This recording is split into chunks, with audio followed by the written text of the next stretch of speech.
경증 코로나나 감염을 앓았거나 지금 얘기하는 롱코비드를 앓으시는 분들도 취하게 되면은 균형이 무너진 이 면역세포 체계를 돌리는 데 도움이 될 수가 있습니다.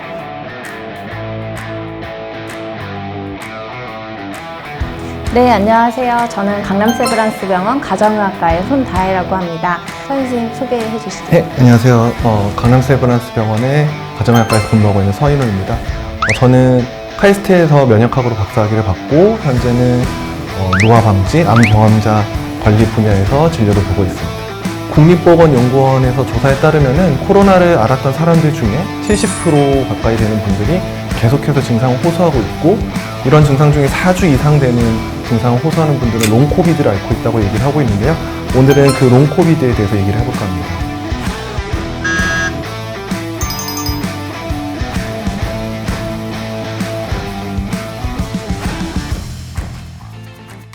기침이 심하신 분들이나 호흡곤란이 있으신 분들은 기도 과민성을 줄이는 생활 습관이 이제 필요한데요. 첫 번째로는 당연히 금연은 기본적으로 하셔야 되고, 그것 이외에도 분진이 많은 곳은 피한다거나, 또는 이제 요새 그 환절기가 되면서 온도 차이가 심한 것도 피하는 것이 좋습니다.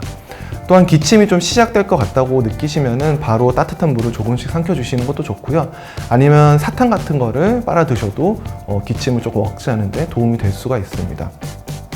또 하나는 이제 기침이 지속되게 되면은 구강호흡이 되게 되고, 이것이 또 기도를 더 건조하게 만드는 악순환이 반복을 하는데요. 이럴 때는 간단한 테크닉을 이용해서 본인의 정상적인 호흡으로 되돌리는 것이 이제 필요합니다. 한 손은 가슴에 올리고 한 손은 배에 올린 뒤에 편안하게 긴장을 풀어주시고요. 이때 눈을 감으셔도 이제 좋은 방법이고, 숨을 쉬는데 숨은 코로 들이쉬고 내쉬고 해주시는 게 좋습니다. 만약에 그게 너무 불편하시다면 내쉬는 숨은 입으로 해주셔도 좋고요. 의식적으로 코로 들이쉬고 내쉬는 것을 반복해 주시면 되는데요. 이때 이제 긴장이 풀리고 본인의 호흡으로 돌아오게 되면은 가슴에 있는 손은 거의 움직이지 않으면서 배에 있는 손은 들이쉴 때 올라오고 내쉴 때 손이 내려가는 것을 반복하는 걸 느끼실 수 있습니다. 이렇게 되면 이제 본인의 정상적인 호흡이 돌아왔다고 보시면 되고요. 이거 같은 경우에는 간단한 테크닉이기 때문에 기침이 좀 지속되거나 아니면 짧은 호흡이 반복된다 싶으시면은 앉아서 해주시면은 많은 도움이 됩니다. 두 번째로 피로감이 심하신 분들 같은 경우에는 운동에 대해서 많이 질문하시는데요. 단계적 운동요법이라 그래가지고 이제 본인의 현재 상태에 맞는 운동 프로그램을 조금씩 증가해 나가는 방법이 있는데요. 본인의 컨디션이 돌아오지 않았다면은 운동은 컨디션이 돌아올 때까지 미뤄두셔도 괜찮습니다. 그리고 신경계통 얘기를 잠깐 해드리면, 자주 어지럽거나 앉았다가 일어섰는데 가슴이 두근거리면서 어지러운 증상이 생긴다면 이건 자율신경계 문제로 생기는 기립성 저혈압일 가능성이 높습니다. 이 경우에는 자세를 바꾸거나 할 때 천천히 바꿔주시는 게 좋고요.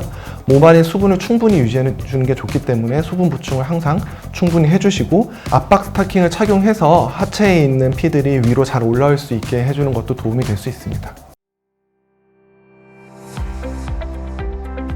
이게 단순히 롱코비드나 코로나뿐만이 아니라요, 중증 감염을 앓으셨던 분들한테 가장 중요한 영양소가 바로 단백질입니다. 중증 감염을 앓은 경우에 입원 생활을 좀 오래 하다 보게 되면은 근육량이 빠지게 되는데, 이런 거에 회복에 가장 중요한 것이 첫 번째로 단백질이고요. 경증 코로나나 감염을 앓았거나 지금 얘기하는 롱코비드를 앓으시는 분들도 단백질을 섭취하게 되면은 균형이 무너진 이 면역세포 체계를 돌리는 데 도움이 될 수가 있습니다. 추가적으로 이제 미세 영양소 얘기도 해드릴 건데요. 비타민 B군, 또 C, D, E 같은 경우에 도움이 많이 됩니다. 이런 비타민은 그 항염증 작용을 할 뿐만 아니라 면역세포의 반응을 촉진시키는 데 도움이 되고요. 낮은 비타민 D 레벨을 가지고 있는 분들은 코로나 증상이 심하다는 보고도 있고, 또 고용량의 비타민 D를 섭취하신 분들은 코로나 증상들이 많이 호전된다는 보고가 있기 때문에 도움이 될 수가 있습니다. 추가적으로 마그네슘과 아연 같은 경우에도 많은 도움이 될 수 있는데요. 이 두 영양소는 폐의 섬모상피 세포의 기능을 올리기 때문에 롱코비드를 극복하는 데 도움이 될 수 있습니다. 마지막으로 루테올린과 쿼세틴 같은 식물에서 유래하는 폴리페놀 계열의 화합물을 저희가 플라보노이드라고 하는데요. 이것들은 염증을 가라앉히고 산화 스트레스를 줄여주면서 또 인지 기능을 보호한다는 보고도 있기 때문에 롱코비드를 극복하시는 데 도움이 될 수 있습니다. 플라보노이드 같은 경우에는 물론 영양제로도 팔지만 가장 흔하게 이제 이런 그 플라보노이드가 많이 알려진 것 같은 게 양파 같은 경우도 있고요. 색깔이 이제 다양한 채소를 섭취해 주시면은 이런 플라보노이드를 다양하게 섭취하실 수 있습니다.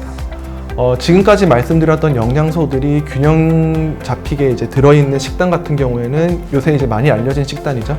지중해 시기가 있는데요. 이런 지중해 시기를 롱코비드를 앓으시는 분들이 섭취해 주신다면은 영양소들을 고루 섭취하면서 극복하는 데 많은 도움이 되지 않을까 생각합니다.